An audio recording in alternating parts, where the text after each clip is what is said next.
This is the plane which the world believes is state-of-the-art technology. But it's not. Somewhere in secret, its replacement may already be flying, leaving unexplained traces in the night sky.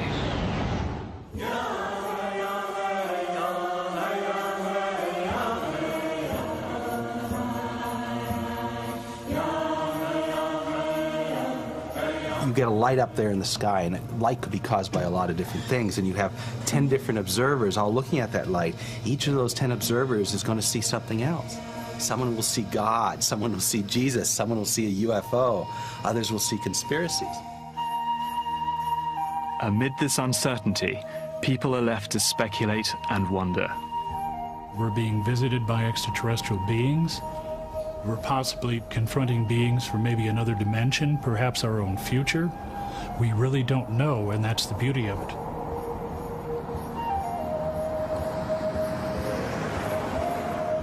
We're dealing with technologies that are 50 years beyond what you can comprehend. Not what you can think or what we're doing today, but what you can just visualize in your mind. 50 years beyond that, and they're working on it.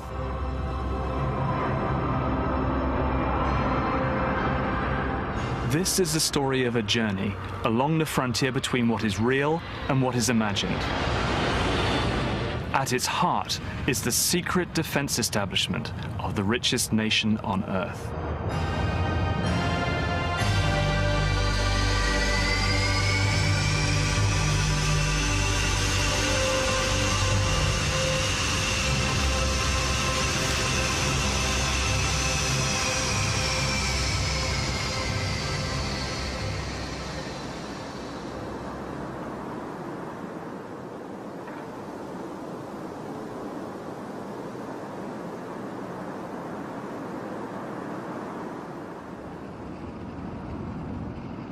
I'm Nick Cook. I'm the aviation editor of Jane's Defence Weekly, a trade publication that reports on the inner workings of the defence business.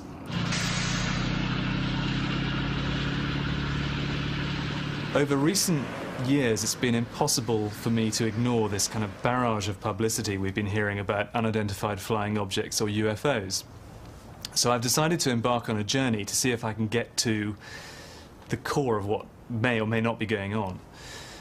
Now, the only real clue I have, given that most of the reports of UFOs, or at least a lot of them, come from America, is this document here, which is the annually published list of defense spending put out by the Pentagon. Inside this document is every single conceivable item of military equipment that America is likely to buy for its armed forces. But if you add up all the line items inside this budget book, and you subtract their total from the annual published total of $250 billion that the Pentagon reports to Congress, you find that there's a mismatch of about $30 billion. Now, this is what we call the black budget, or America's billion-dollar secret, which is reserved for deeply classified programs. Now, I'm wondering whether inside this classified pot of money, there may be some relationship between, say, deeply classified aircraft, which is something I know about, and what people commonly report as unidentified flying objects. So over the next 3 or 4 weeks, I'm going to be crisscrossing America, talking to people, visiting facilities, to see whether I can find the truth.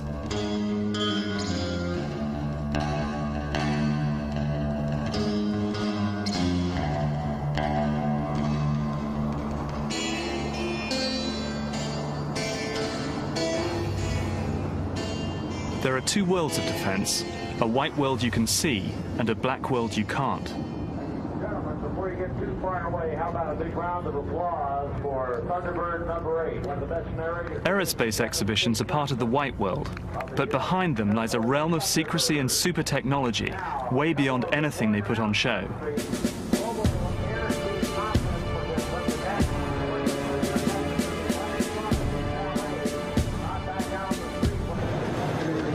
Hi, Tony. Hey, Nick.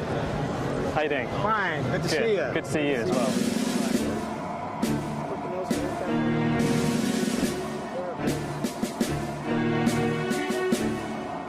Where is it again? Hi. Hello. Nick Cook.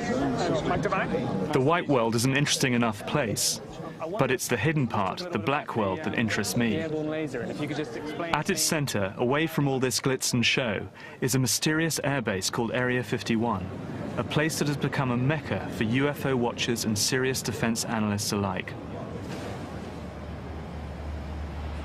Area 51 would be my ultimate destination, but getting there would turn out to be a journey as much through the mind as on the road.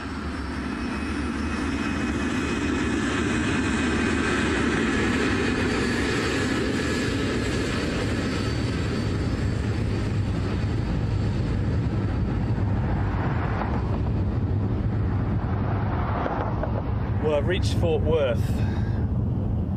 The reason I'm here is because a while back I was interviewing a guy called Bob Widmer. Now it transpires that 40-odd years ago, Bob Widmer, as the head of design at what was then General Dynamics Convair, was working on a program, very, very secret program called FISH, sometimes known as Kingfish.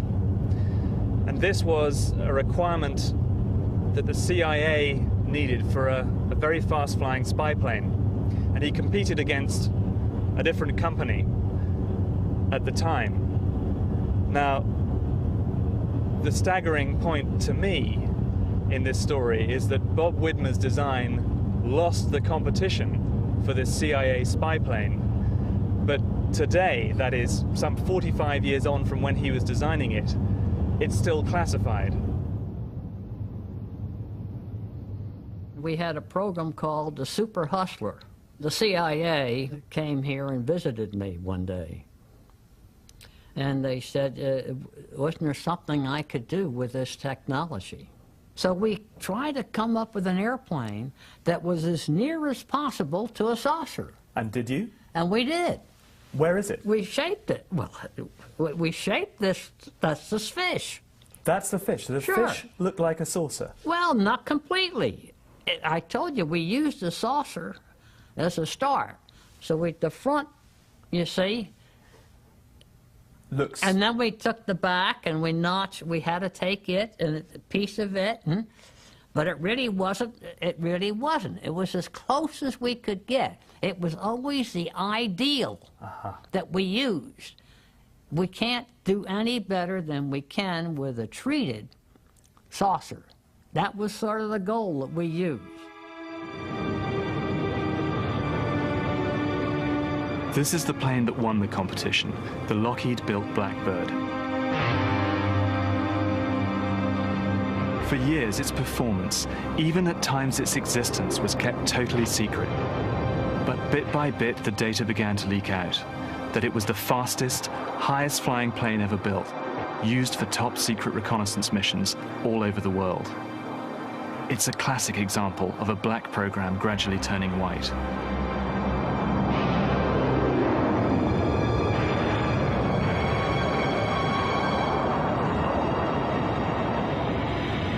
To find out more about FISH, Bob Widmer's design, I went first to the CIA, but even 40 years on, it was still classified.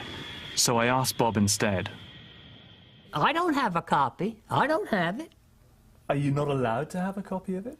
I don't know, when these rules were made, you get me? When the rules were made, to close the door, shut the door, and that's it. Secret. Well, it was a class higher than secret. The doors were shut. That meant that whatever I had in my files, or what everyone else had, all was gathered together and was done. And a lot of it was then burned and destroyed. And this is for a project that never actually flew. That's true. 45 odd years ago. That's true. How do you explain that?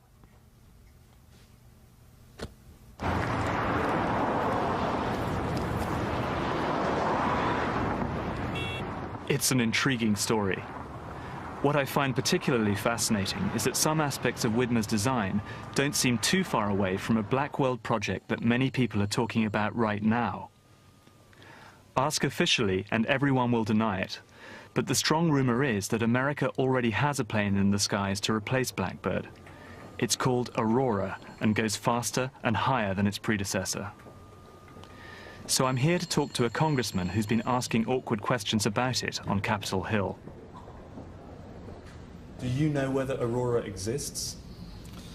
I have not, it has not been verified to me through legitimate channels that the Aurora exists. And thus, if it does exist, I have not been able to find out the information about the project that I would need to know as chairman of the Space Subcommittee that would enable me to see that technologies that were developed for the Aurora could be part of our calculations as to how much should go into the budget, into our space budget. You wrote to President Clinton requesting declassification of the black budget. And the only word back that I received from the president was a letter acknowledging my letter, and we haven't received a letter answering my specific request about releasing information about black programs, especially about Aurora, if it exists. Are you yourself a believer in Aurora?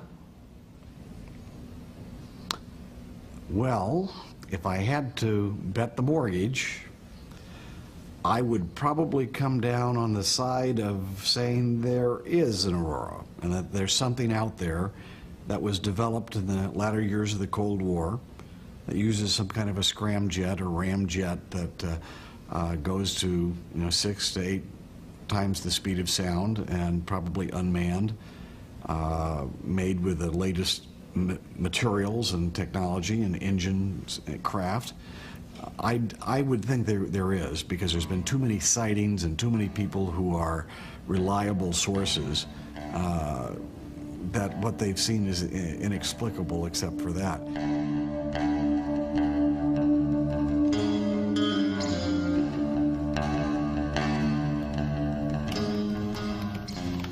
I too share Congressman Rohrabacher's hunch that something has been developed.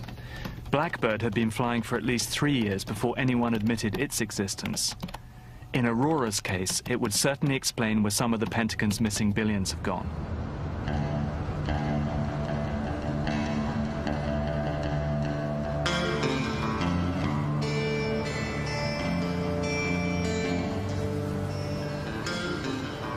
All over America, there are people who are picking away at the secrets of the black world. I'd heard about one of them, a guy called Steve Douglas in Amarillo, Texas, who even claimed to have seen something that could have been Aurora. Well, it happened on a spring day here a few years ago. I was in my office monitoring military traffic, just like I always do, when I heard some unusual traffic, and then a huge roar and rumble, like the sky splitting apart, shaking the house. You could actually feel this rumble in your chest. So I went outside to see what was making the commotion, and here came this aircraft at breakneck speed flying from southwest to northeast right over the town. Well, I grabbed my camera, and by the time I got back out there, of course the aircraft was gone because it was flying so fast.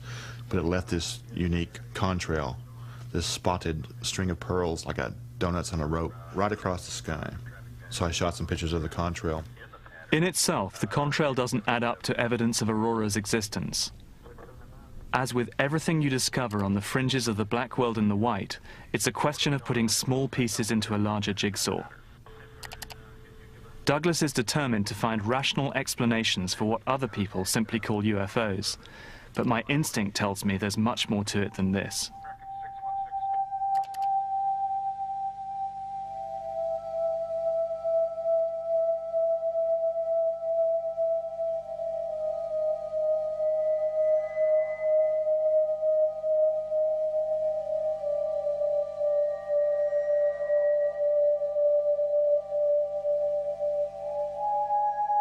I think the security managers have been actively encouraging flying saucer reports about sightings around their facility. Because if everybody thinks you have people just out there seeing flying saucers, it makes it a lot easier to hide highly classified aircraft.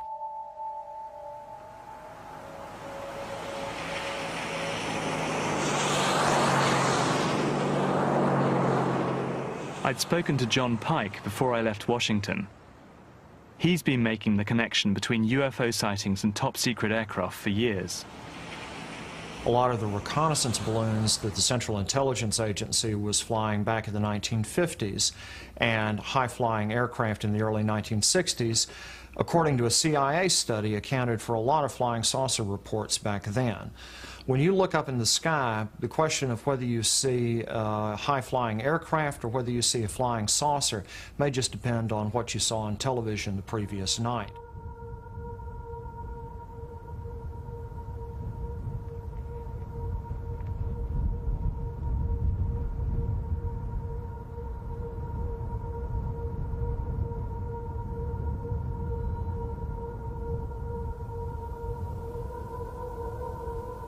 Much of me agreed, but I needed the other side of the story, a story I'd never investigated before because it had always seemed two-way out.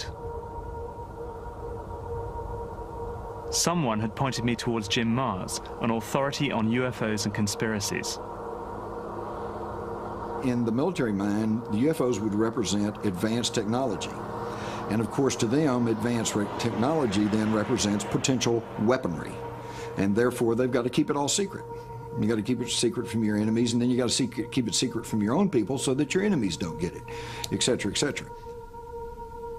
Is the UFO phenomenon about alien beings, or is there an earthly dimension to it as well? Well, that's the real question, isn't it? I'm often asked, do UFOs represent spaceship from another planet, or do they come from another dimension? Or do they come from another time? Or are they simply advanced technology being tested by our governments? And I would tell you that the answer is yes. All of the above.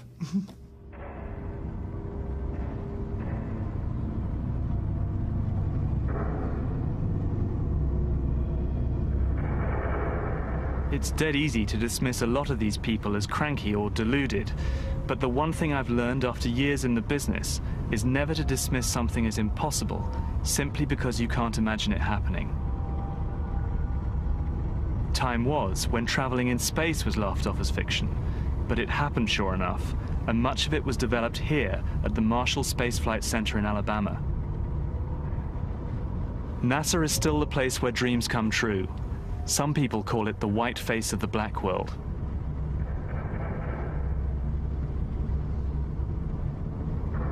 There's probably more money pumping through this one NASA facility than there is through the entire British aerospace scientific establishment.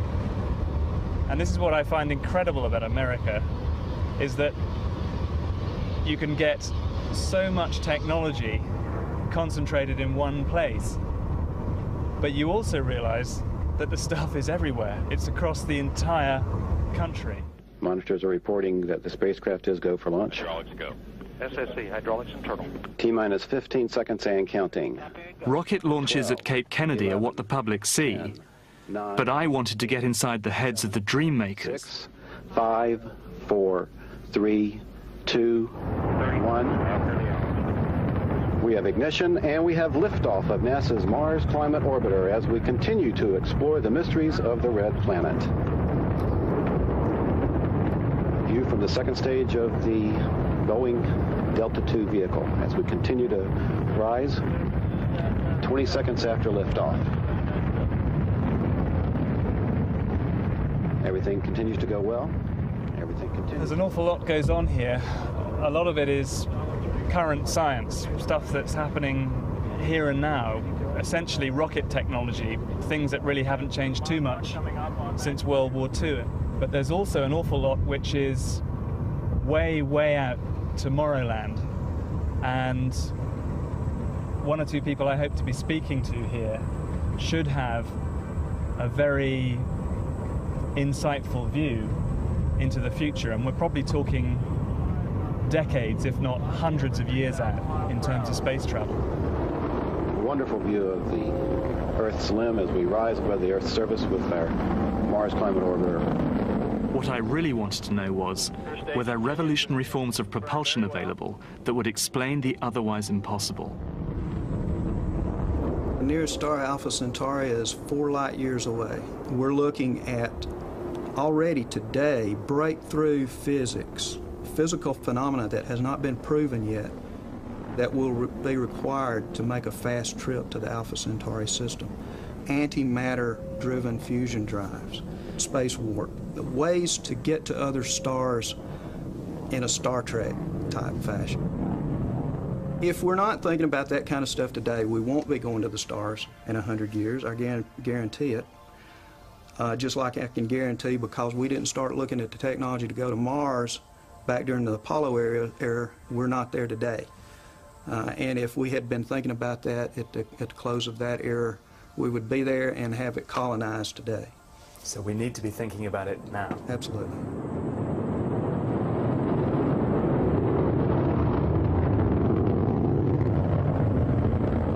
It may seem a long way from secret aircraft, but the inspiration for what NASA is doing is driven by the same impulse: to turn dreams into reality. One person I met even talked seriously about beating the speed of light by bending space, in effect to bring the stars closer to us. It's called traveling through a wormhole. We're used to dealing with space in 3 dimensions. You get from point A to point B, you know, you follow a straight line. A wormhole is based on the idea that you can actually curve space. That, you know, gravity, Einstein discovered that gravity actually curves mass, large masses curve space. Well, the same thing goes with a wormhole. Basically, you're curving and distorting space so that you don't have to follow the normal dimensions. You know, sort of go up and out into a 4th dimension, if you will. And that allows you to go beyond and go much faster, effectively, you know, than the speed of light. The speed of light, you know, is something that pertains to the 3 dimensions, you know, the space that we deal with day to day. But it allows you to get out of that space and go above that, up and out, so to speak. So it does offer the possibility of crossing the universe. Yeah, if you can build a wormhole, certainly, yeah. You probably, who knows, but you got to be careful to make sure that you have the right endpoint. You know, who knows where you'll end up if you just generate it. You know, you could end up anywhere in the universe, so that's something to be very careful about.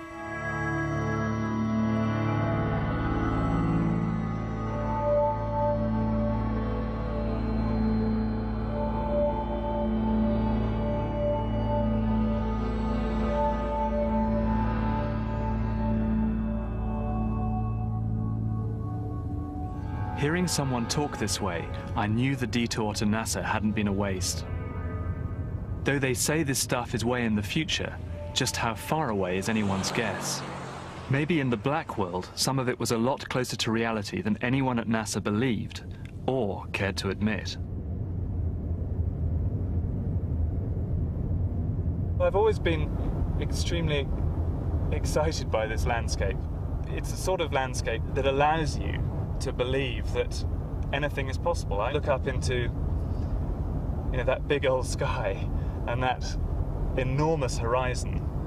Because there is absolutely nothing like it where I come from, it does fill you with this sort of strange belief that anything is possible out here. And it's sort of reflected in the people that I speak to, because when you're out in somewhere like New Mexico, in this landscape, there's a look in their eyes that kind of says, yes, anything is possible out here in a technology sense. And maybe the two feed off each other, I don't know. Maybe the landscape inspires engineers who do these things to go out there and do extraordinary things, but I definitely get the impression that anything is possible in this place.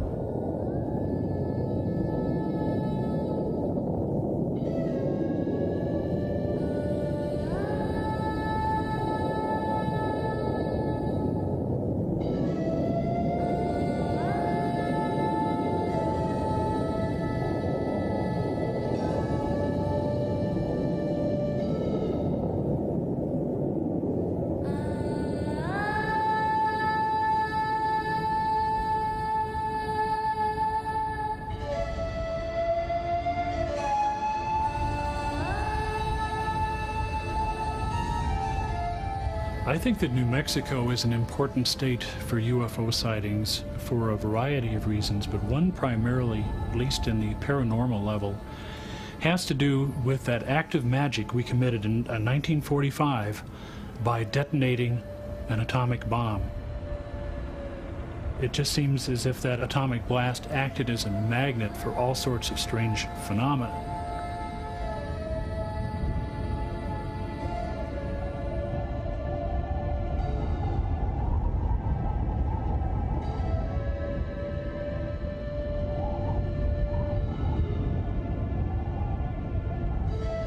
New Mexico is full of people like Charlie Bates. He and his wife are the foot soldiers of the UFO movement. To be a UFO investigator for me means to be on the forefront of what is possibly the most important discovery of the end of this millennium. And that is one of several possibilities that we're being visited by extraterrestrial beings, that we're possibly being confronting beings from maybe another dimension, perhaps our own future. We really don't know, and that's the beauty of it. And that's what makes this such an appealing job. And for me, part of it is confronting my own, sometimes it's too much of a willingness to believe everything I hear. So I'm trying, this is a good experience for me to learn to be more skeptical, really, and more selective in what I'm ready to believe. But another beauty of it for me is not only finding out more of what's out there.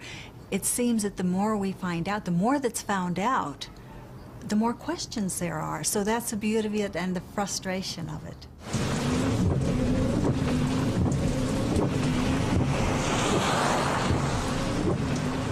While the Bates erred towards the paranormal, I was still firmly in the skeptics camp. Perhaps the person who took me closest to believing in things I'd normally have thought were impossible was Boyd Bushman. He is a senior scientist for Lockheed Martin, the world's biggest defense contractor. In the quest for breakthroughs in aircraft propulsion, it was Bushman's job to think beyond the frontiers of what is known and understood.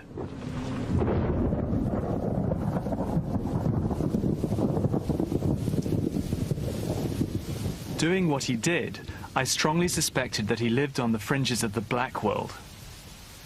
Perhaps nervous of what he could and couldn't say, he certainly seemed to talk in riddles. I believe that nature does not speak English. What nature tells us is what must be honored. It has been talking to us in many domains, and we have data sets that we're still trying to understand.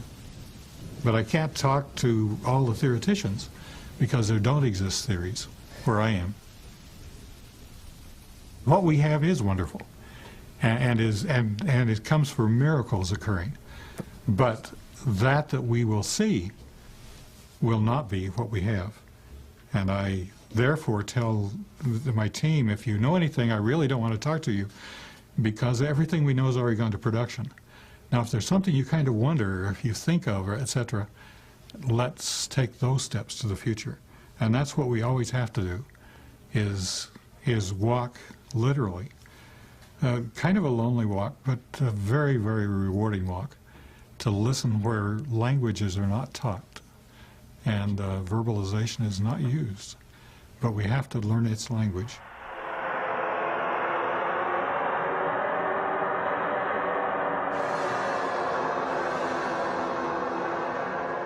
I felt he was trying to tell me something he wasn't allowed to talk about.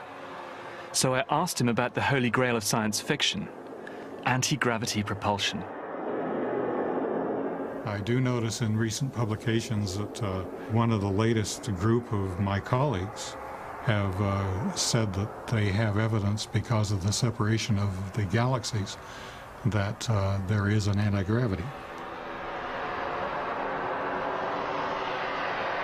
I went back to some of the first work on gravity done by Galileo, and he climbed his Leaning Tower of Pisa and dropped 2 stones.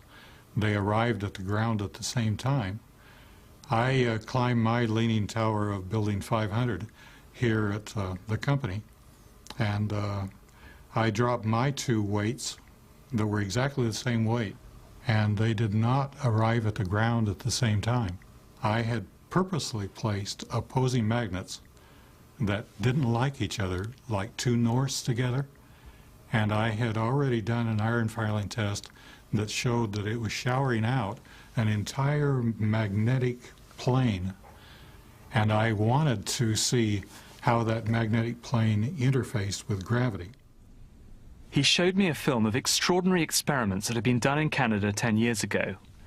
A scientist there appeared to have found a way of getting objects to defy gravity by beaming different energy waves at them. Most people had written it off as a conjuring trick, but Bushman took it seriously and was trying to develop his own techniques. I'm refining and heading towards something that all you have to do is charge and it is lifting up. It is losing weight. When we complete the technology, it should fly.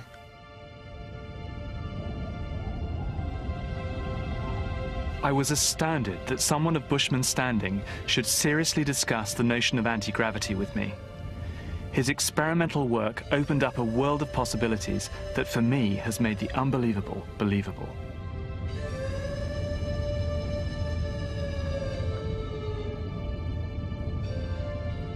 Small fireballs, large fireballs, discs, triangles, 300-foot flying rectangles, formations of glowing orbs, stuff that blinks out and blinks back in. It seems to render itself invisible. Yellow spherical object, large dark object, triangular, blot out the stars. No sound whatsoever. I'm now heading towards southern Colorado, and the reason I'm going up there is that there have been a lot of sightings reports of strange objects in the sky. Now, until this point, you know, I really was heading up there with all the skepticism that someone who has heard about flying saucers and the like and really doesn't want to believe them can muster. I mean, I was and still am reticent, but the exciting thing now is that thanks to Boyd Bushman at Lockheed Martin, you know, I can actually dare to believe that there might be some very down-to-earth explanation for what one commonly perceives as UFOs. It's hard even to say the word sometimes, UFO, because it sounds very strange. But anyway, that's why we're heading to southern Colorado to experience some of the weirdness that people say is going on up there.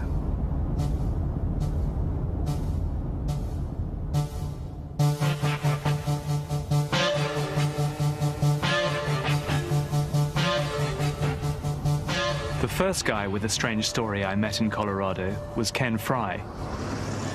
There was a light off in the western horizon that looked like the object was maybe several hundred feet high. At first I thought it might have been a planet such as Venus, and then I thought, well, it's kind of a light orange or yellow color. So I stopped and looked at it for a few minutes. I pulled over and it started moving, kind of hovering, and then I drove down the highway a little further, and then all of a sudden it disappeared. And then about 5 seconds later, I saw something maybe 200 feet above Del Norte. It was an object, a dark object. I could see some small lights on the underside of it, and but there was no noise because I turned over and turned off my engine, and there was absolutely no noise and just very few lights. It appeared to be a fairly large object. I couldn't tell if it was triangular shaped or square or round, but how could you tell it was large? Just seems like by the stars, I looked up and couldn't see any stars. So it obscured the stars. You got a kind of an image of a silhouette. Right.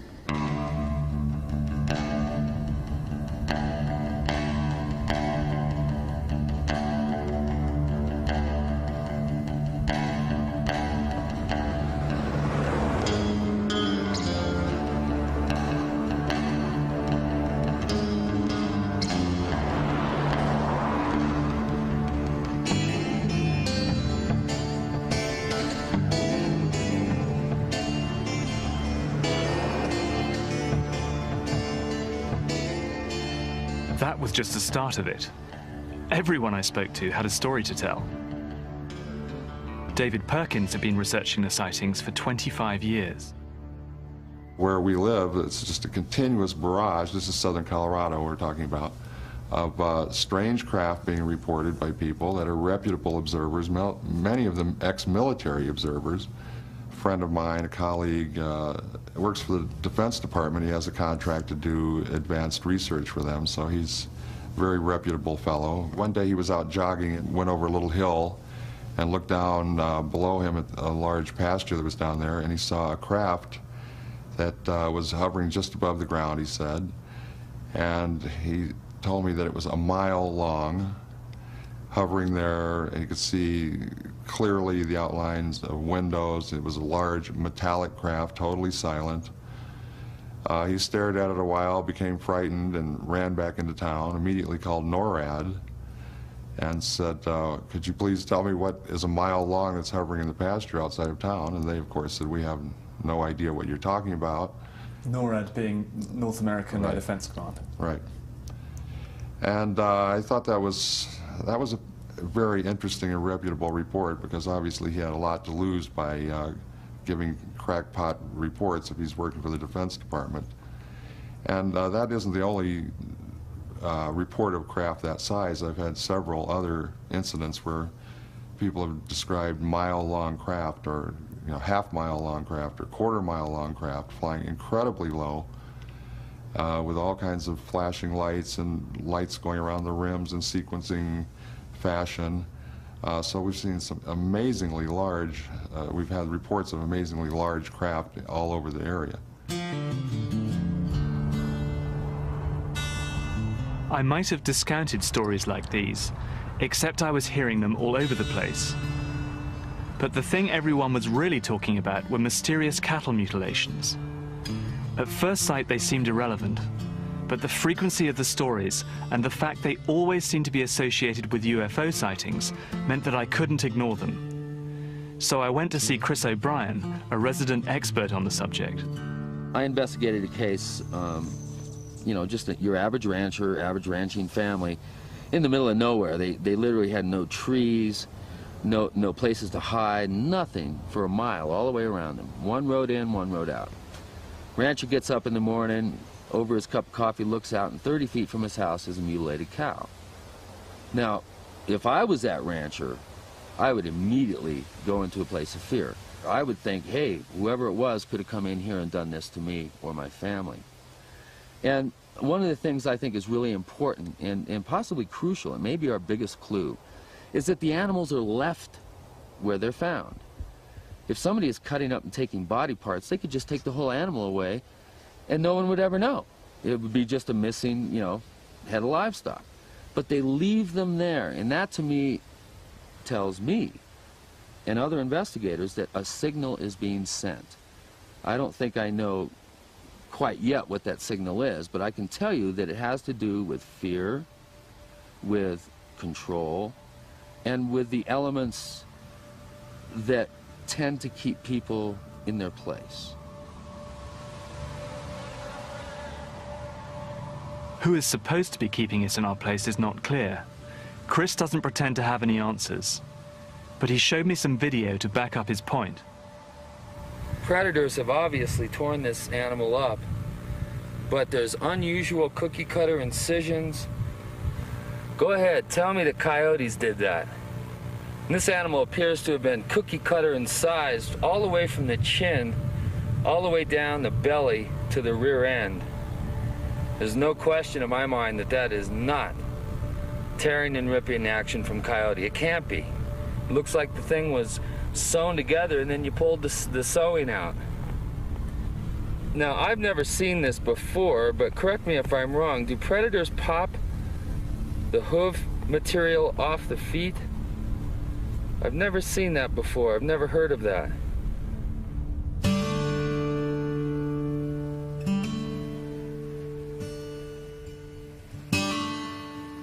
Chris O'Brien told me about a rancher who'd had a direct experience of a strange visitation. Gone to bed about 10 o'clock that night, and for some reason around 10:30, I felt that there was something wasn't right. Went out of the front porch of the house and very surprised to find a helicopter hovering just over the very top of the house. As I come out and tried to discern why a helicopter was over our house, I became aware of the fact that it wasn't making any noise. The only reason that I knew a helicopter was over our house was the beating of the rotors and the down pressure of the air from a helicopter blade. So it was there was downwash and it was beating against the trees, and you were conscious that this helicopter was close? Yeah, I knew that it was barely over the house because I'd had some time at an air station during the time that I was in the Coast Guard, about 9 months, where I was on flight crews and search and rescue crews, where I was around a helicopter a lot. And for the particular downwash and down pressure that I was getting and experiencing, I knew that the helicopter was just over us, just hovering over the top of the house. And I could also see the bushes and the branches and the trees with a lot of sway with the beat of the helicopter blade. On an otherwise perfectly still night? Very cold, very still. And this helicopter was not making any noise? I know that it wasn't making any noise because I was trying to discern whether it was a turbine helicopter or a mechanical helicopter to see if I could hear the turbine whine or the pistons on a mechanical helicopter, because I was very familiar with turbine helicopters, and it was just very, very strange. Nothing? Nothing. No sound. Possibly the sound of the wind moving violently from the rotors, but that's all. No other sound.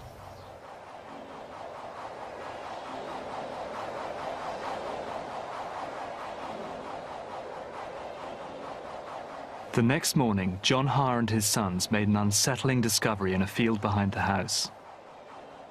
We found, first of all, a dead cow that had apparently died in her sleep. She was in a sleeping position, had never moved, with no apparent cause of death.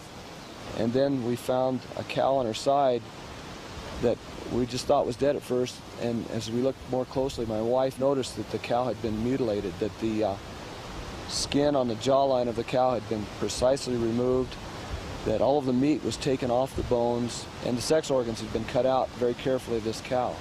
And no other apparent cause of death, but it had been obviously mutilated.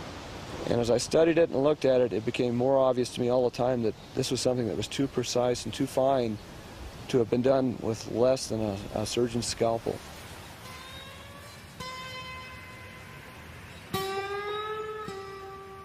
I'm angry. I wish if they wanted to kill cows, they'd kill their own cattle. I wish it wasn't mine. I don't know who they are, but they are powerful enough and have enough money to have helicopters that can apparently stun cattle as they sleep in the ground and run silently. Maybe it's Big Brother, I don't know. My wife's not here today during this interview because of the fear that she feels it might bring upon us, but I'm not afraid of it. And how does that fear sort of articulate itself? What do people, your wife, think is going to happen or could happen? Well, she believes that I may be stepping into something bigger than what we're capable of handling ourselves, which is very possible. If there's some sort of, I don't know, plot or whatever that,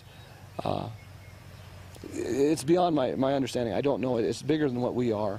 I don't know why someone would do this, but if they're ruthless enough to kill cattle, what are they going to kill our children next?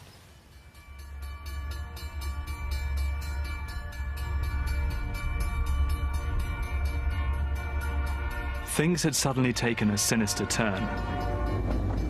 Some people wanted to believe that extraterrestrials were responsible. Others that it was the work of the government. Either notion was pretty hard to get my head around.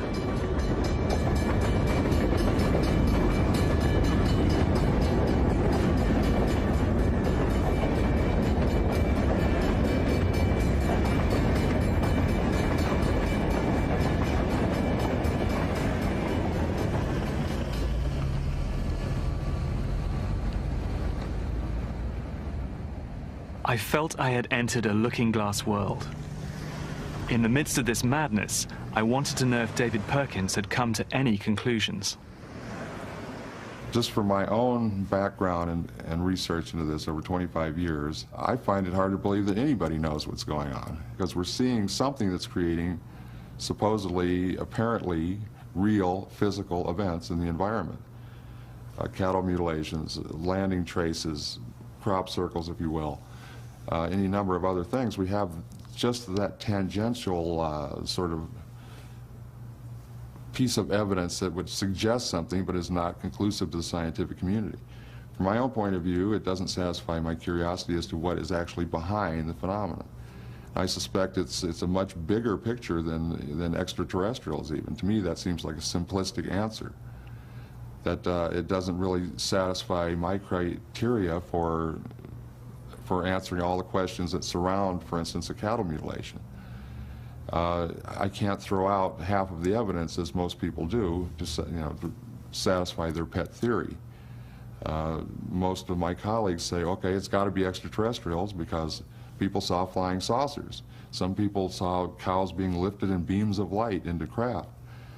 Well, that's all very fine, but what about these the Bigfoot that's running around in the field, or these strange cryptozoological creatures that people report around these incidents, and the haunted houses that the people live in who own the cows? And I mean, I find it hard to believe that aliens are, involved in our lives to the degree that they're hiding our toothbrushes at night and stuff like this. I just think there's got to be some other explanation. And from my point of view and my own research after all this time, I tend to feel it's a reflective phenomenon. That somehow it's emanating from humans, emanating from the Earth, somehow part of our existence here rather than something that's coming from above and beyond.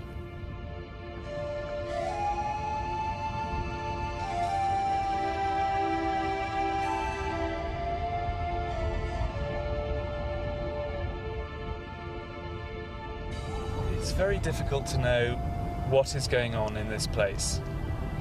There are loads of reports of unconventional aircraft, and there are equally mysterious and somewhat chilling reports of cattle mutilations. Now, the people seem to have reached a conclusion that these two events go hand in hand. That may well be. I'd say the overriding impression I come away with here is that people want answers and that they are afraid. And, you can't help but soak up that kind of an atmosphere.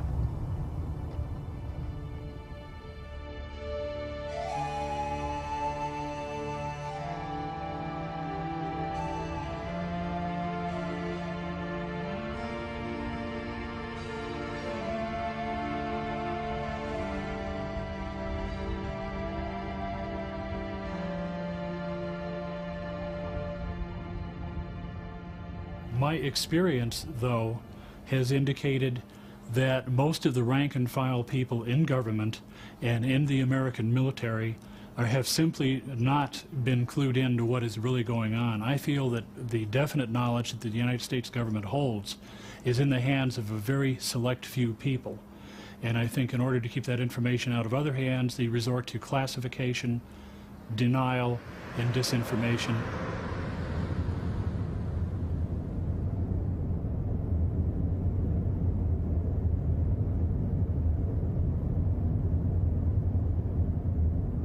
I hadn't been prepared for any of this.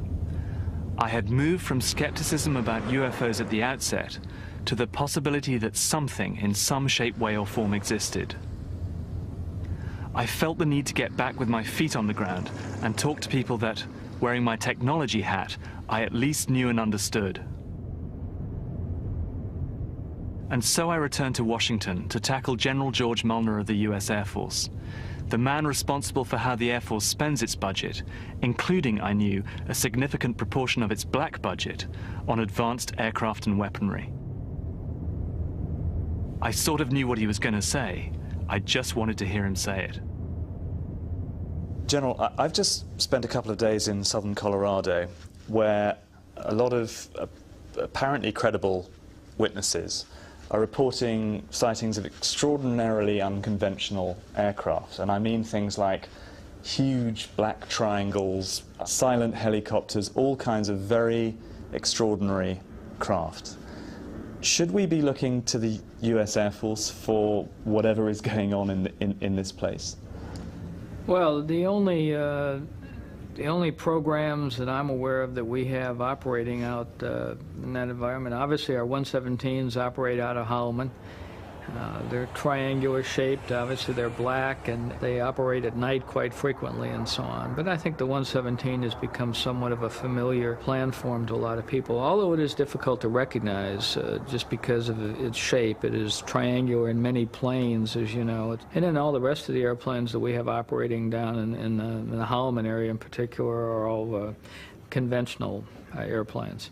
So I don't know of any other development programs or anything else that's going on down in that area or in southern Colorado in general, or for that matter in the New Mexico area. We don't have anything of significance operating there. I can tell you as an aviator, though, quite frequently it is very, very difficult to discern what a platform is. B-2, for instance, if you're looking near co-altitude with it, it just seems to disappear into the background. But again, these people are describing things that hover literally right over them sometimes. Seemingly unmistakable sightings of these things. Well, I'll tell you, if they can get me the name of the contractor and whoever's operating, I'd love to put them under contract to develop some of these things. But they're not anything that we're flying down there right now that I'm aware of.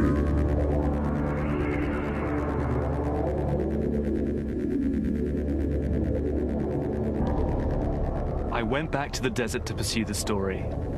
I'd known that the Air Force would be economical with the truth, but somehow I felt that General Milner had been telling me as much as he could, even on the subject of new stealth developments. Equally remarkable was the fact he talked about black programs at all.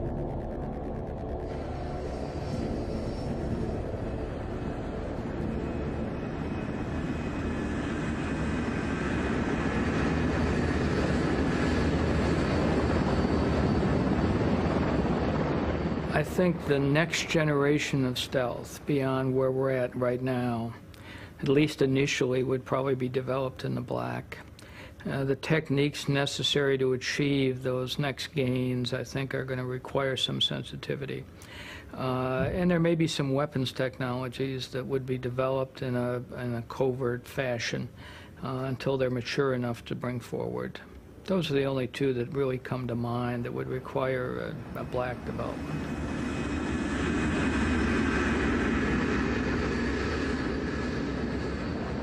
Given that it appears that few people really do seem to know, both in the military and in government, what is going on in the black world, I'm beginning to wonder who's accountable here. The interesting thing about the atomic bomb program was how few people in government knew about it. The only politicians who were let in on it were literally the President of the United States of the day. Towards the latter stages of the bomb program, other people were introduced to it.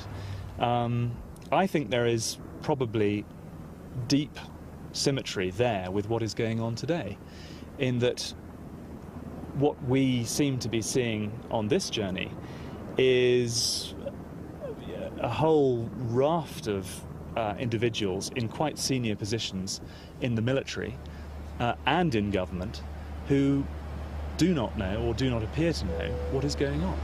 For those of you interested in Los Angeles right now, As I headed west, I was reminded of a conversation I'd had with Bob Widmer. He told me of the unbearable security restrictions he'd been subjected to in order to maintain project secrecy. I suspected not a whole lot had changed. At the time, the CIA was in their glory. I don't want to go into details of the kind of life I had to lead, and the way and the things I had to do and conduct myself, with my family and so forth. I just want to tell you. Was it very restrictive? It was unbelievable. It was not only restrictive, but it was counter to my conscience and morals and so forth. The whole thing of black program secrecy? Yes. And I think it's bad. I think a person can do it for a small window in his career. I don't think he has to, but it's not what I would call, and it's part of our problem today. It's not what I would call a good formula over a long haul. Counter-creative. Not only counter-creative, counter against human, what I call human understanding of one another. I mean, the degree they went through in order to hold the secrecy was unbelievable. Did it frighten you, ever? Yes.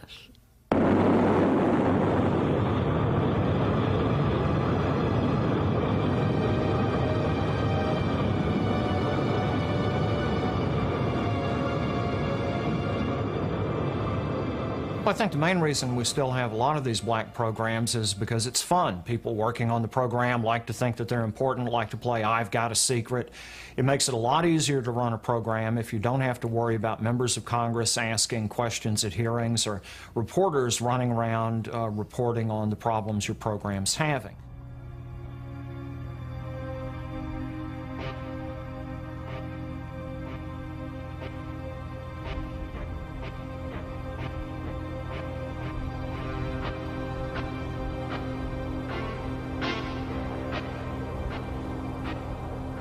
I was now heading for a rare interview with Jack Gordon, head of the Lockheed Martin Skunk Works, named after the foul-smelling chemicals they used to build their planes with. It was this facility, located on the edge of the high desert in California, that developed most of the Air Force's black aircraft, from the U-2 spy plane in the 1950s to the Blackbird in the 1960s and Stealth in the 1970s. Even though it has little to show for what it does today, the high level of employment at the plant suggests that the Skunk Works is still as busy as ever, doing what it does best.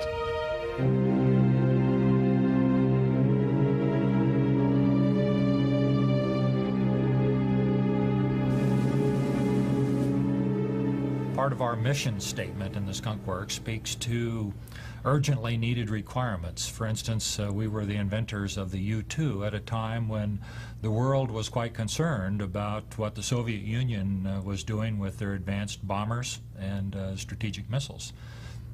You once told me that there are 3 shades of Skunk Works programs: white, grey and black. Give me an example from each category, if you will.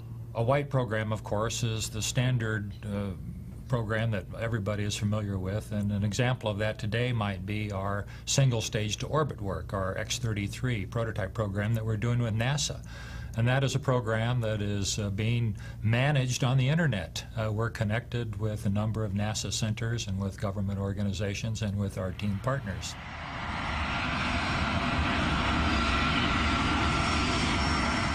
Gray program is one that has elements of secrecy associated with it, but is an acknowledged program.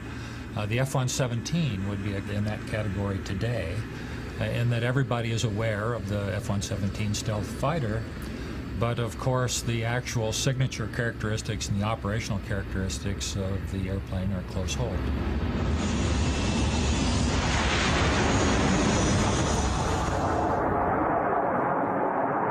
So that would be an example of a special access gray program.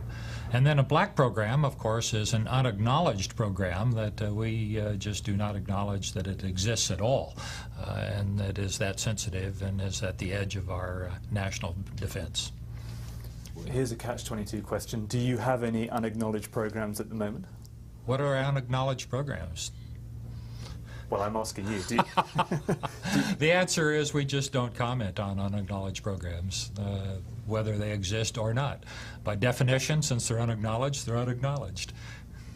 There's a kind of post-X-Files perception that the Skunk Works is responsible for just about anything. Are you responsible for UFOs? Well, the Skunk Works has had a long association, I suppose, in the press with UFOs, with programs like Aurora, which I believe was really code word for some B-2 funding.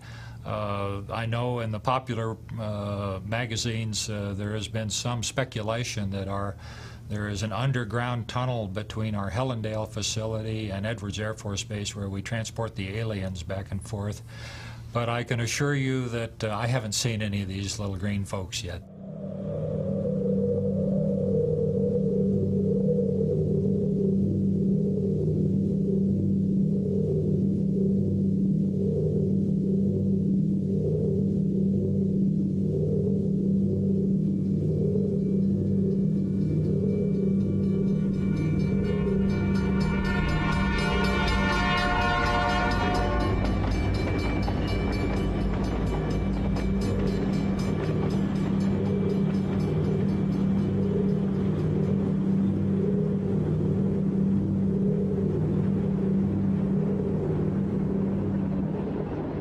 For all my contacts in the defense business, it was clear that the formal approach was going nowhere. The building blocks of a story were there. A government that had upwards of $30 billion a year to spend on classified programs, and ordinary people who were reporting things in the sky that they couldn't begin to explain. It was bridging the gap that was the challenging part. I decided to follow up something that Jim Mars had told me about a covert government scheme to invest in a form of psychic spying called remote viewing. The program itself was weird enough, but there was an even stranger twist in the tale. The thing that finally pushed me off the fence as far as believing that there really was something going on and something probably outside of our normal experience was back in the early 90s when I discovered the U.S. Army's remote viewing program. Now, remote viewing is their term for being able to perceive persons and places and things at a distance by means other than the five senses, which is kind of a fancy way of what we used to call clairvoyance. It is a psychic ability, and you talk about skepticism.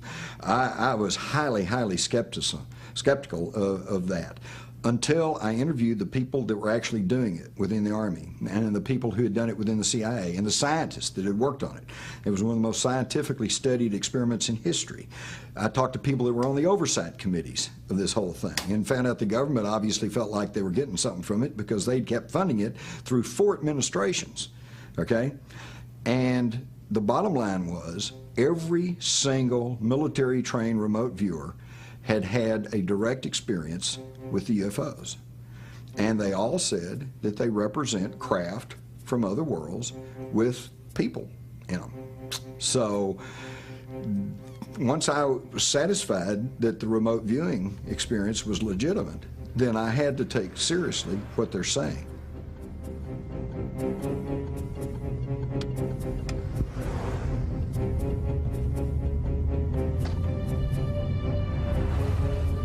Jim Mars gave me the phone number of Lynn Buchanan, an ex-Defense Intelligence Agency remote viewer whose credentials checked out.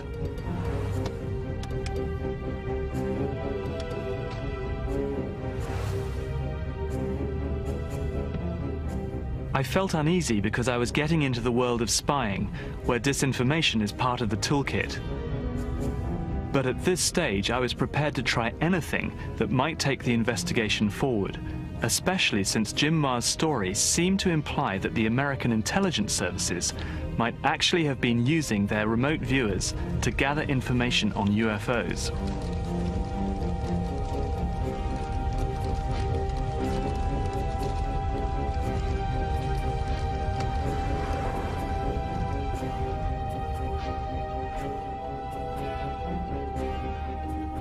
Buchanan asked me to meet him outside a church in the dusty New Mexican town of Socorro.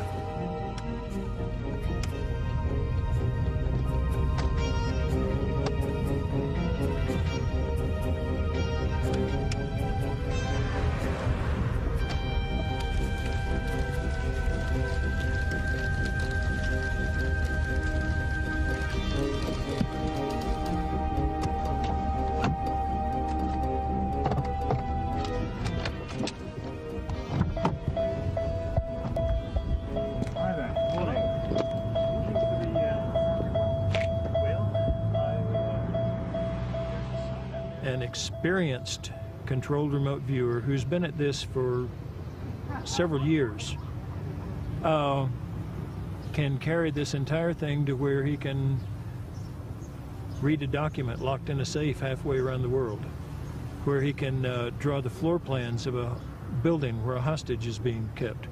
And it's all done through the body. It's all a physical thing to do. There are no trances, no altered states of any kind.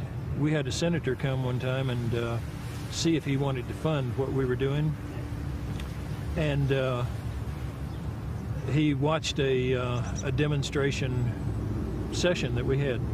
Afterwards, he said that he was totally underwhelmed, that all he saw was two guys sitting at a table smoking and joking, and now and then somebody'd write something down.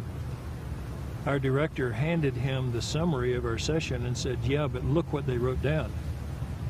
He had brought in a target to task us with that only he knew the answer to. He looked at the target, he looked at our information we had provided. Damn, you know, and we got funded. It is not a mystical science. It's something that can be taught to anyone. It's more of a martial art than anything else. So far, so good. But things were about to take an unexpected turn. As we chatted, it rapidly became clear that Buchanan's take on the UFO issue was a lot more personal than I'd ever imagined. Not only had he had a UFO experience as Mars had predicted, he also claimed to have been abducted. This little gray guy started talking to me, and he was actually very nice. After we talked, he invited me up to the front where evidently the control area was, and he answered questions for me. He showed me everything that I asked about. He showed me how he worked this control panel. We were taking off and landing, and they would bring more people in. We'd take off and land, and they'd bring somebody else in. And while we were landed, he actually let me play like I was working the control panel. And then one time before we went into a very long jump, he actually did the takeoff, let me work the control panel, and then took over when we landed again. Where were you taking off and landing from and to? I have no idea. It was the middle of the night, and so I have no idea where we were. I have no idea how far the short hops were. I have no idea.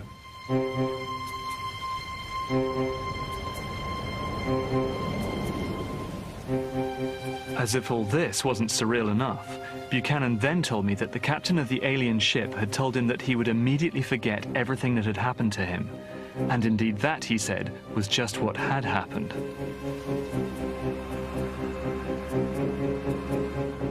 For 20 some odd years after that, I had this obsession. I couldn't leave the house without going back, knowing I'd forgotten something. I would go back and check the doors, check the locks. I would check everything.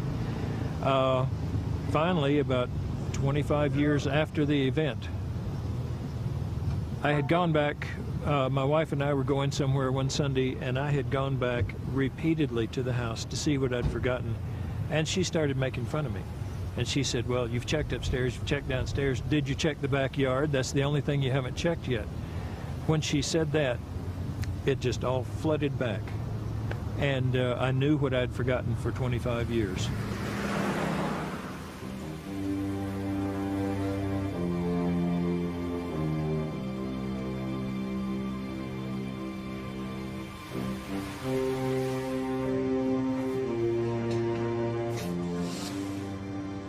The interview with Lynn Buchanan was probably one of the most bizarre experiences of my life.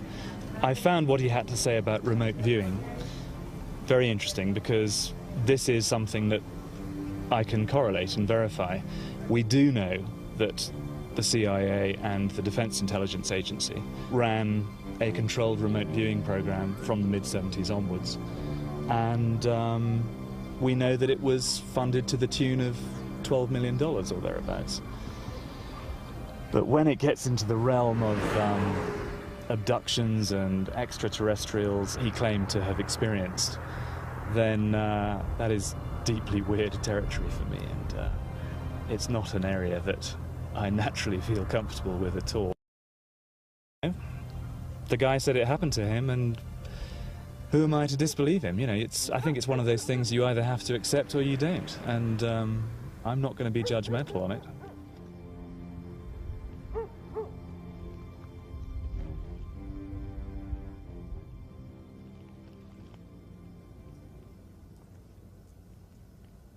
The key issue for me was whether the Defense Intelligence Agency had taken the stories seriously and perhaps kept a log of UFO experiences like Buchanan's. Jim, hi, it's Nick Cook here. It wouldn't be conclusive, but if Jim Mars had heard the story from other DIA sources, it would at least give it an outlandish sort of status.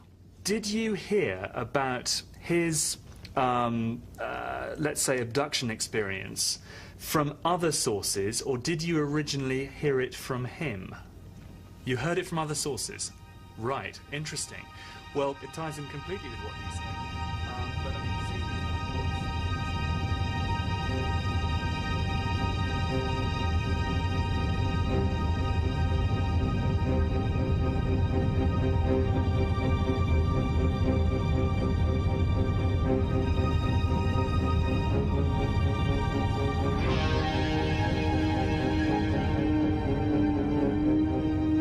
If nothing else, this journey into the world of psychic espionage, like my earlier detour to NASA, had shown that significant government money was being spent on ideas right on that frontier of what is real and what is imagined.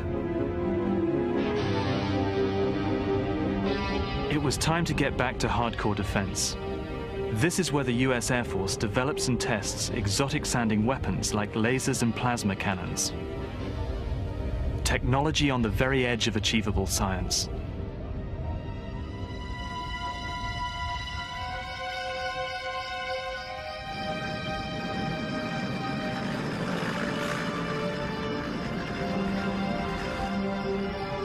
These lasers are being used to measure distances across the galaxy, but the US Air Force is also developing the technology into a powerful new weapon.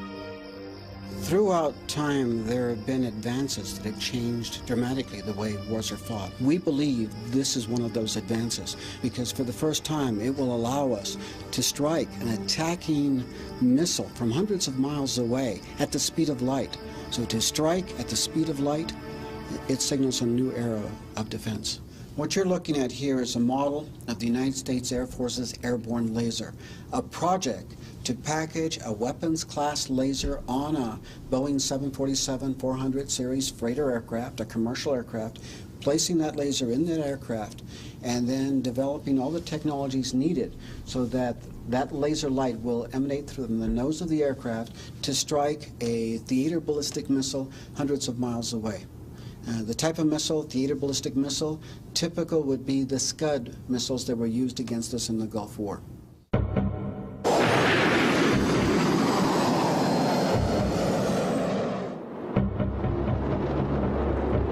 Possible. Cleared to fire.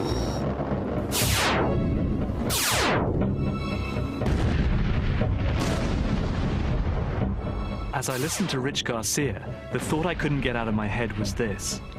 If an Air Force information officer is showing me this stuff, what on earth are they doing behind closed doors?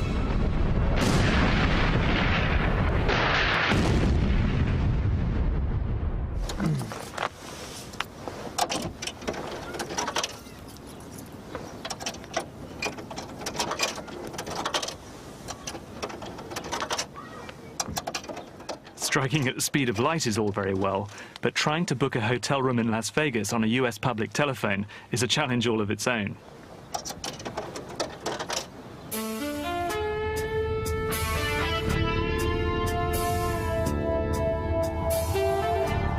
I was now on the very last leg of my journey. The point where the white world of open defense meets the black world of super secrecy.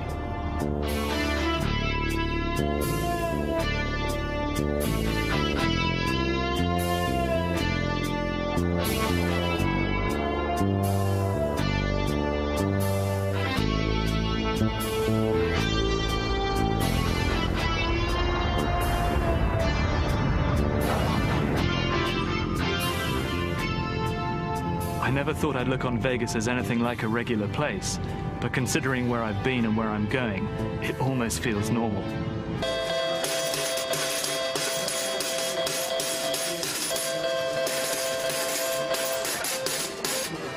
Going up.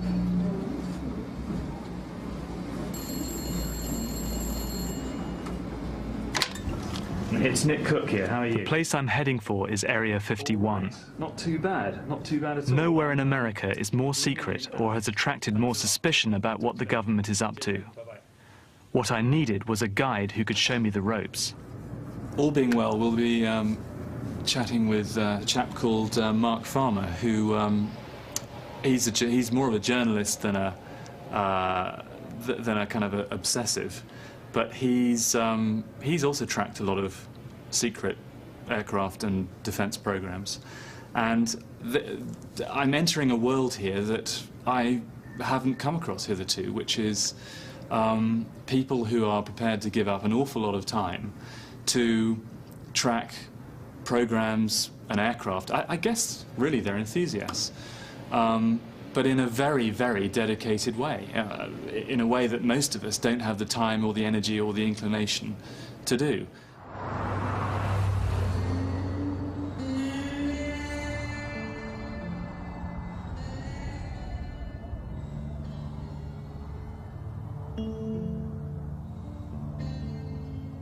Area 51 is 100 miles north of Vegas. In recent years, it has become a meeting point for people looking for top-secret black aircraft and those who believe in ET. Quite where these two fitted in, I hadn't a clue. We've only seen something unusual just once, and that was in 96? It was in 96. And don't know what it was, but it wasn't an airplane. But that's about all I know. It looked like a firefly above the ridge. It was bouncing on the ridge. A blue light firefly just bouncing around in the air, and then it went away. Ooh. So we know what it wasn't, but don't know what it was. So what do you think is going on in there? Testing. Aircraft and other aerial vehicles. Definitely testing. High technology. They've been there for years testing. This is the perfect place for it. A lot of people say there's nothing there, but the way I see it, why would they have such security there? If there's nothing there. Yeah, they watch you like a hawk when you go out there. We were just out there, and they were watching us like a hawk. We got the jump on. But this is if you're going to test, that really weird stuff, that high technology stuff, what better place in the middle of nowhere?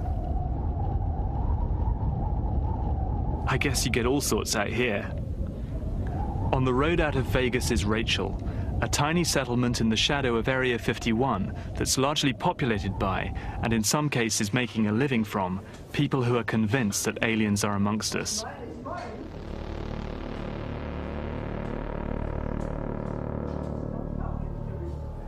How many people do you think you've had come through here? Oh, God. A million, maybe? Yeah. It's unbelievable. Lots of folks. Well, you guys have been around just today, and you've seen where it got busy. You've seen where it got slow. And you've seen all the in-between things. But it happens like that. And by just going through our guest books, I probably have this many signatures at least put together. Just pages and pages. Not, Both sides.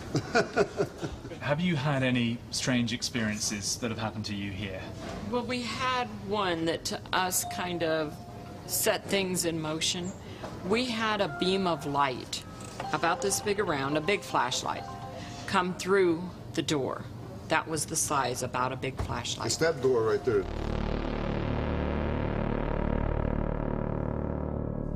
It shot about 6 feet into the room.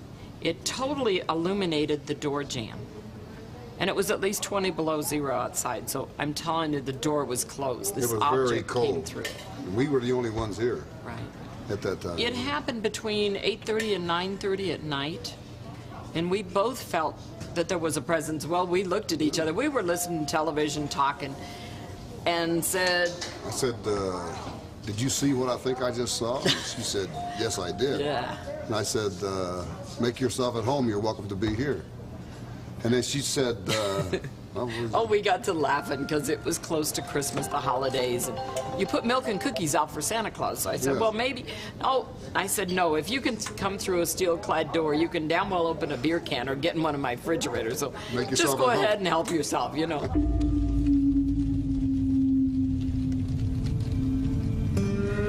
Soon after Rachel, I turned onto an unmarked road. Just ahead was Area 51.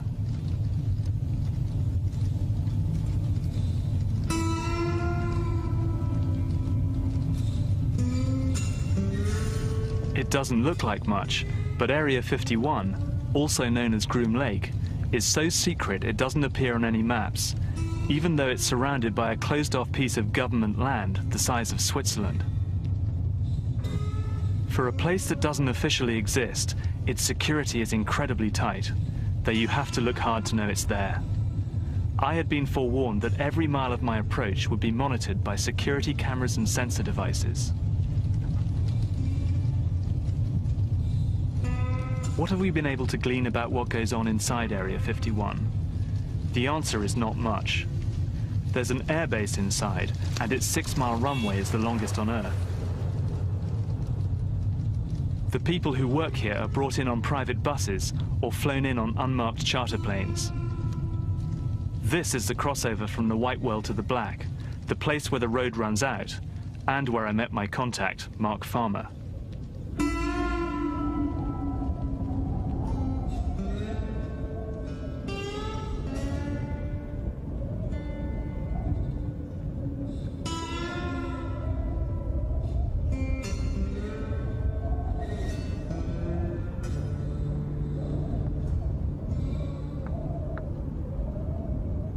So Mark, I feel like I'm on the edge of the world, but tell me, where are we?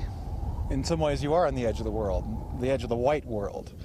As you go over there a couple hundred yards is the border to the restricted area which surrounds the Groom Lake covert testing facility. And once you go just beyond the road there, past those signs that we were just at, you're liable to arrest, search and seizure. People that are taken and arrested there are forced to sign a statement that makes sure that they were exposed to any inadvertent exposure to classified material. And you know, they do business differently just a couple hundred yards from here. That out here we enjoy all the rights and privileges as citizens of the United States and the United States Constitution. But you pass that line and all that ends. For skeptics, these pictures provide proof of Area 51's existence. They were taken from a peak overlooking the base, which has since been commandeered by the government and closed to the public. For me, pictures are simply icing on the cake. I've never seen the base inside Area 51, but like the black world itself, I don't need to know it's there. Area 51 out in the Nevada desert has long been America's most highly classified aerospace research and development center. During the Cold War, that was where we developed spy planes like the U-2 and the SR-71, and that's where we tested stealth aircraft. I think it's clearly the case that there continue to be a number of advanced technology aircraft being tested at Area 51.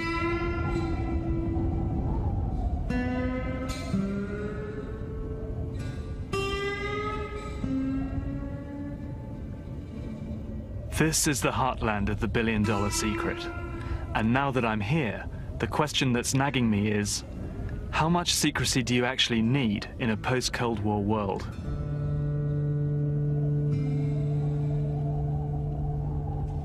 Hey, it's been going on for almost 50 years. You know, there's been an incredible investment in these facilities. It's a way of doing business, and that's not going to change anytime soon. And you also have to look at it as the people who are in charge out there, these civil servants who are non-elected, you know, folks who are running these programs, still view this through the prism of that conflict. That it's still an us versus them to most of these people. And also, you know, some of these programs maybe didn't work out very well. You know, a lot of money is spent on these. You know, maybe you built a $15 billion turkey. Who wants to be responsible for that? So a lot of it is a, you know, cover your own behind sort of mentality.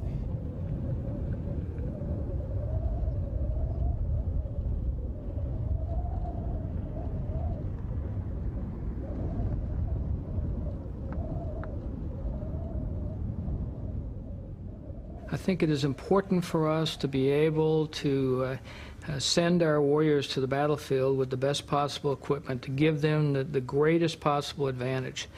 We are not into attrition warfare, and as a result of that, we need to maintain a technological superiority on that battlefield.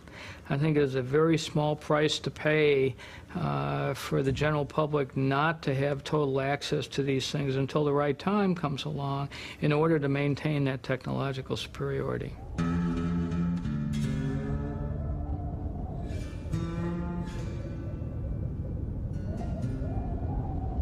That's not something Glenn Campbell agrees with. He'd been an activist against black world secrecy for years. As long as you have a black world, you have a country within a country, a sort of totalitarian regime that does not conform to the rules of outside democracy. It is kind of an anachronism. It doesn't really belong here in America, yet here it is. As long as you have a need for defense, that's what you're going to have. You're going to have a military that isn't accountable. You're going to have a world that isn't accountable to our normal rules. I'm not saying that's wrong. I'm not saying that there should be no secrets in the military. It's just an interesting place to study how humanity works. I equate Area 51. Area 51 awakens in me an old memory I have of going to Berlin during the Cold War and peering over the wall into East Berlin. There's the same feeling of being on the border of something. I've always been interested in borders, places where two opposite cultures come together, and this is that sort of place. Nevada itself, Las Vegas, is a very freedom-oriented place. You can do anything you want. You can gamble all your money away. You can, in some parts of the state, you can go to prostitutes. You can, freedom is what Nevada is all about. Yet within Nevada, you have a place where there's no freedom, where the society is controlled by a totalitarian regime. That, to me, is a little bit like the old East Berlin.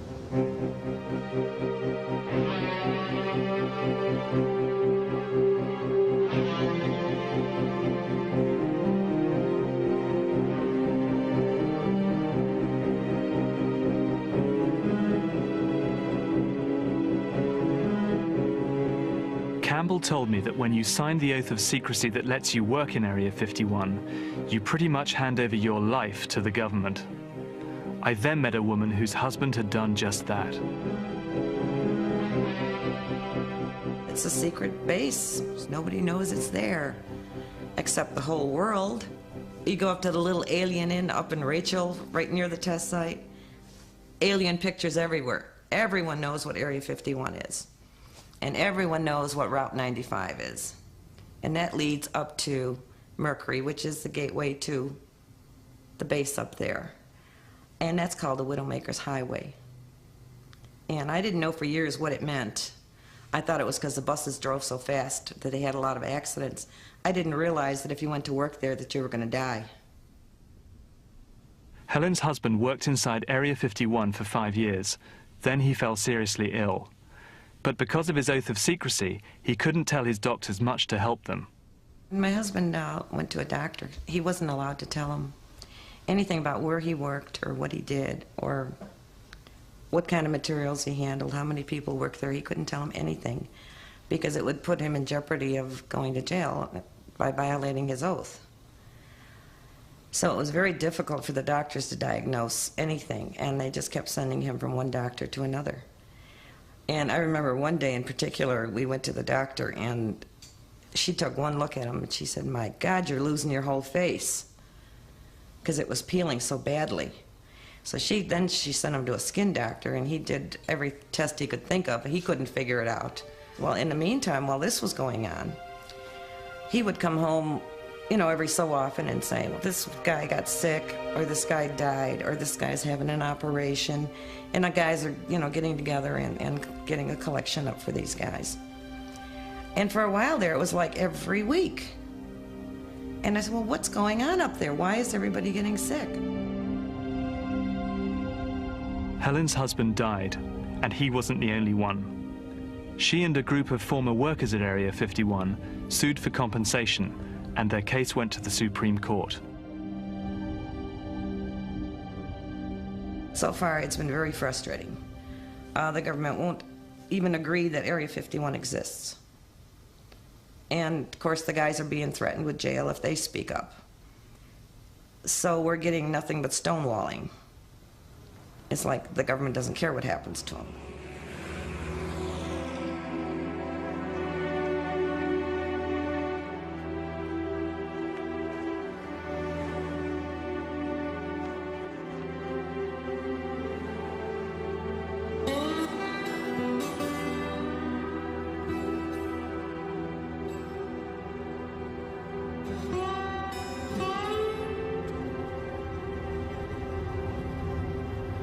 America is full of contradictions when it comes to secrecy and openness.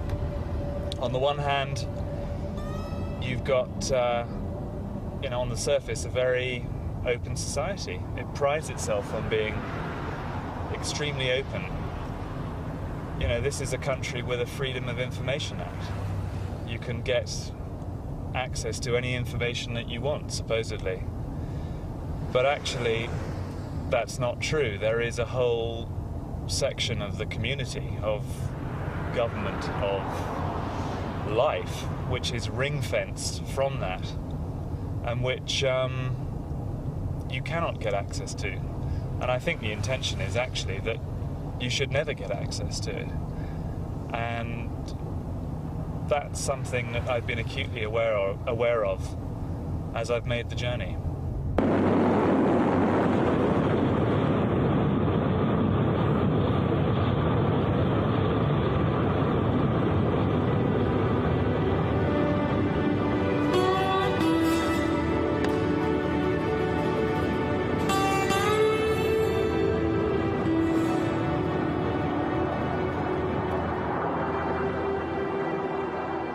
Makes me angry that in certain times in the past when we were subject to the restrictions of the Cold War, it may have made sense to guard highly secret confidential technological information from a mortal enemy such as the Soviet Union.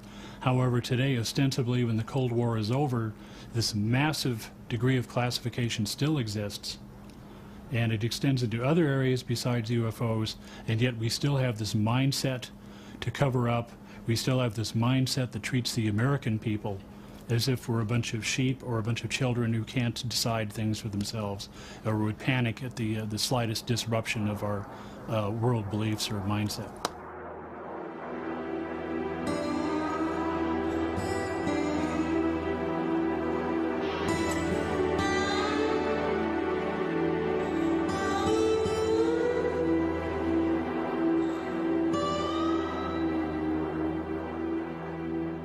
Obviously, with the Cold War over, we have lost a focused threat. That doesn't mean that the world environment out there is any more benign. As we sit here today, we've got airplanes deployed all around the world, exerting missions for our national security. To maintain that technological edge in the future requires the same sort of focus on modernization, on bringing these new technologies to the battlefield, so we don't find ourselves trapped into an attrition war situation. As a result of that, the technologies that are developed in the black world need to continue to be matured, and when the time is right, brought forward in the form of weapons systems.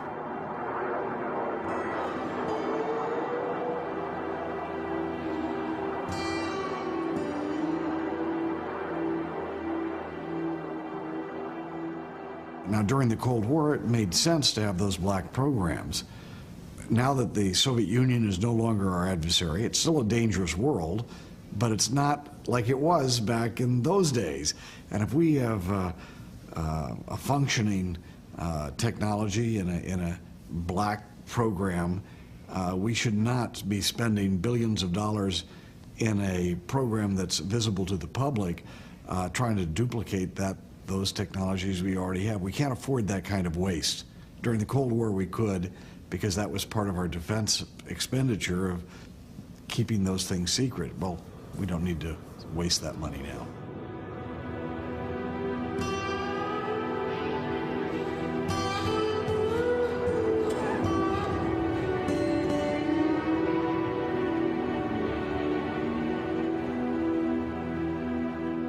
husband did do his duty for his country. He took the oath. He was helping building their defense system. And when he had a problem, there was no one there for him.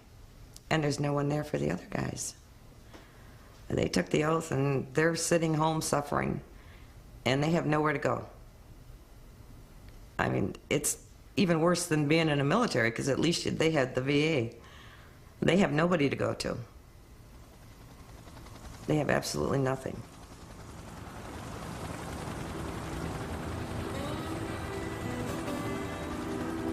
Helen's case against Area 51 forced the government to improve environmental protection for its workers.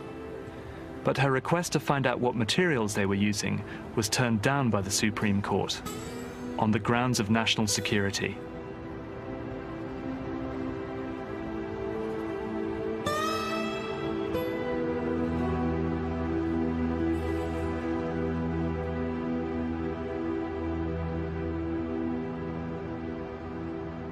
So what do I actually know at the end of this journey? I know that the Pentagon is involved in some amazing science, and that beneath this science, only the pinnacles of which we can see, lies some truly extraordinary and even stranger defense work, which may or may not explain the existence of UFOs. Do I think UFOs exist? Well, I saw enough in southern Colorado to know that there is something extremely strange going on there. But to say, you know, that there is any one explanation for what is happening there, I think is wholly simplistic. I think that the flip side of the truly inspirational work that a lot of these engineers are doing out in the desert is that, you know, there are people at the end of this story. There are people in Colorado. There are people in Nevada who are getting hurt by all of this. And, you know, that's actually, I suppose, at the end of the journey, what I come back to. It's one of the few things, actually, that you can cling to as being real.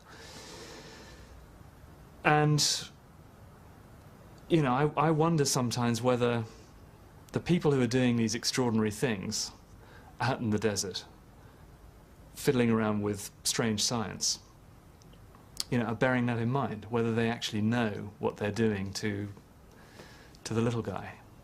And I think now it's just worth remembering that when I look back on a month of the most extraordinary, really was the most extraordinary month, I think, of my professional life. And I can't pretend that I didn't enjoy it, because I did. But it was a bit scary at times too.